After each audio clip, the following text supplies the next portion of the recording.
நவராத்திரி நிறைவடைந்து வெற்றி நாளாக விஜயதசமி விழாவை வெகு சிறப்பாக கொண்டாடி மகிழ்கிறோம்.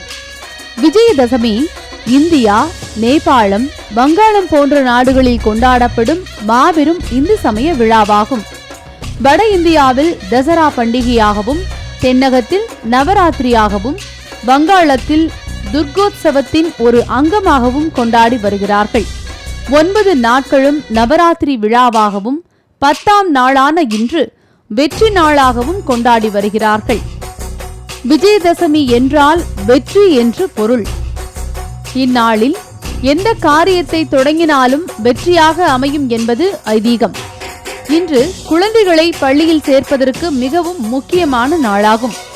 வட இந்திய பகுதிகளில் ராவணனை கொன்ற நாளாக ராம்லீலா என்ற பெயரில் ராவணனின் உருவ பொம்மைகளை எரித்தும் ராமர் வேடமிட்டு அம்பெய்தப்படும் விழாவாகவும், தென்னிந்தியாவில் அசுரனை பராசக்தி வென்ற நாளாக சிறப்பாக கொண்டாடி வருகிறார்கள்.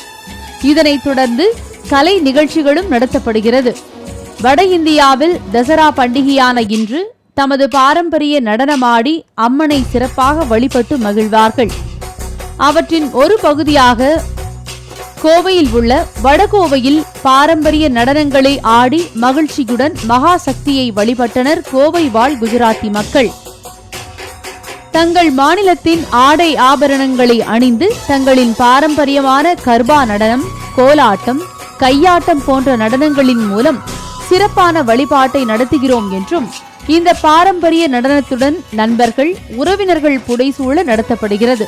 சிறுவர்கள் முதல் பெரியவர்கள் வரை தவறாமல் இவ்வழிபாட்டில் கலந்து மகிழ்ச்சியுடன் கொண்டாடுகிறோம் என்கின்றனர் கோவை வாழ் குஜராத் மாநில மக்கள். இங்கே நவராத்திரி நாங்கள் 9 days கொண்டாடுவோம். மெயின் நம்ம கும்பிடுறது அம்மன் சாமியை தான் கும்பிடுவோம். அவங்க இந்த 9 நாள் அவங்களுக்கு ஒவ்வொரு கலர் சொல்லுவாங்க. அந்த கலர் பொறுத்துக்கு நாங்கள் எல்லோரும் ட்ரெஸ் போட்டு அம்மனுக்கு பக்தி மயமாக டான்ஸ் எல்லாம் ஆடி அவங்களுக்கான பக்தி பாட்டுகள் எல்லாம் பாடி, பசங்களும் அதே மாதிரி ட்ரெடிஷ்னல் ட்ரெஸ் ஜிப்பா, குர்த்தி, அந்த மாதிரி தோத்தி எல்லாம் போட்டு வருவாங்க. கோலாட்டம் இருக்கும், கையாட்டம் இருக்கும். நல்லா எல்லாரும் நல்லா விளையாடுவாங்க. சூப்பராக இருக்கும். எத்தனையோ பண்டிகைகளை நாம் கொண்டாடினாலும் இந்த நவராத்திரி திருவிழா இந்துக்களின் மிக முக்கியமான திருவிழாவாகும்.